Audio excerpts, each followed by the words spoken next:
Hello my dear cinema lovers. ఈరోజు మనం review చేయబోయే సినిమా డంకీ.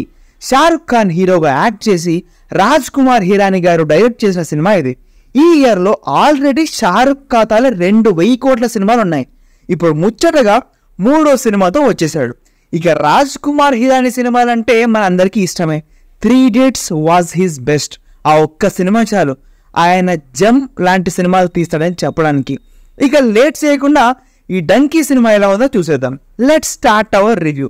మీరైతే లైక్, షేర్, సబ్స్క్రైబ్ చేసేయండి. మరి సినిమా ఎలా ఉందో ఒక్క ముక్కలో చెప్పాలంటే అంతా బాగానే ఉంది, కానీ ఒక్కటి తక్కువైంది పుష్ప అన్నట్టు. అదే ఆ ఒక్కటి ఏంటంటే రాజ్ కుమార్ హిరానీ మార్క్. అది పక్కన పెడితే it's an emotional, decent, feel good film. ఇంకా డీటెయిల్డ్గా మాట్లాడుకుందాం.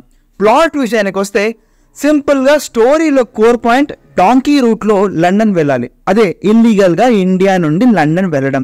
సోల్జర్ అయిన హార్టీ తన ఫ్రెండ్స్ని ఎలా డాంకీ రూట్లో ఇల్లీగల్గా లండన్కి తీసుకెళ్తాడు, ఎందుకు వాళ్ళు లండన్ వెళ్లాల్సి వస్తుంది, అసలు విక్కీ కౌశల్ పాత్ర ఏంటి అనేది మీరు సినిమా చూసి తెలుసుకోవాల్సిందే.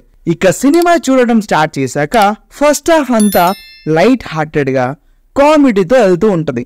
విక్కీ కౌశల్ ఎంట్రీ దాకా సినిమా చాలా సింపుల్గా, స్లోగా, డీసెంట్గా చిన్న కామెడీతో రన్ అవుతూ ఉంటుంది. అప్పుడప్పుడు కొంచెం బోర్గా అనిపించిన విక్కీ ఎంట్రీ తర్వాత సినిమా టోన్ మారిపోతుంది.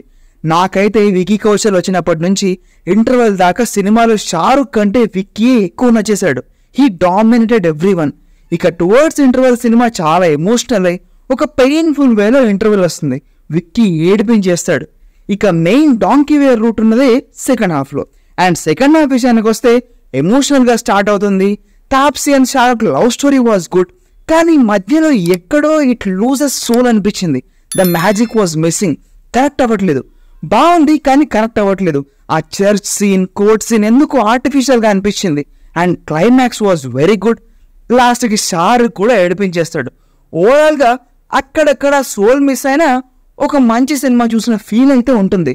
ఇక యాక్టర్స్ పర్ఫార్మెన్సెస్ విషయానికి వస్తే షారుఖ్ ఖాన్ యాక్షన్ హీరోగా చూస్తూనే ఉన్నాం ఈ ఇయర్ అంతా. ఇప్పుడు యాక్టర్గా చూసే ఛాన్స్ వచ్చింది.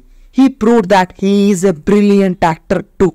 అండ్ తాప్సీ, విక్కీ కౌశల్, బోమన్ ఇరానీ అండ్ మిగతా క్యారెక్టర్స్ అందరూ they did good in their roles. And Raju Hirani గారి డైరెక్షన్ బాగున్నా కూడా ఎందుకు మళ్ళీ మాస్టర్ పీస్ ఇవ్వలేకపోయారనిపించింది. సబ్జెక్ట్ హెవీ అవ్వడం అండ్ మనం ఈజీగా కనెక్ట్ అవ్వలేకపోవడం కూడా ఒక రీజన్. ఇంకా మ్యూజిక్, ప్రొడక్షన్ వాల్యూ, సినిమాటోగ్రఫీ అన్నీ బాగానే ఉన్నాయి. అంటే సినిమాకు తగ్గట్టుగా అన్నీ సెట్ అయిపోయాయి. సినిమా అంతా ఏదో మిస్ అవుతున్నాం అనే ఫీల్ అయితే ఉంటుంది. బోమన్ ఇరానీ గారికి కూడా ఇంతకు ముందు సినిమాలాగా మంచి రోల్ పడలేదు.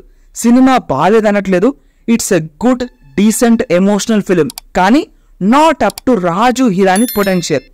ఏదేమైనా 2 యాక్షన్ సినిమాలు ఇచ్చిన షారుఖ్ ఈ ఫీల్ గుడ్ మూవీతో ఇయర్ ఎండ్ చేయడం చాలా బాగుంది. వీలైతే చూడండి for Shahrukh and Vicky. Bad film అయితే కాదు. ఎక్స్పెక్టేషన్స్ ఎక్కువ పెట్టుకోకండి. నాకైతే ఓవరాల్గా మంచి ఎమోషనల్ ఫీల్ గుడ్ సినిమా చూసిన ఫీల్ వచ్చింది. ఇక మనం మళ్ళీ కలుద్దాం. మరి ఉంటా.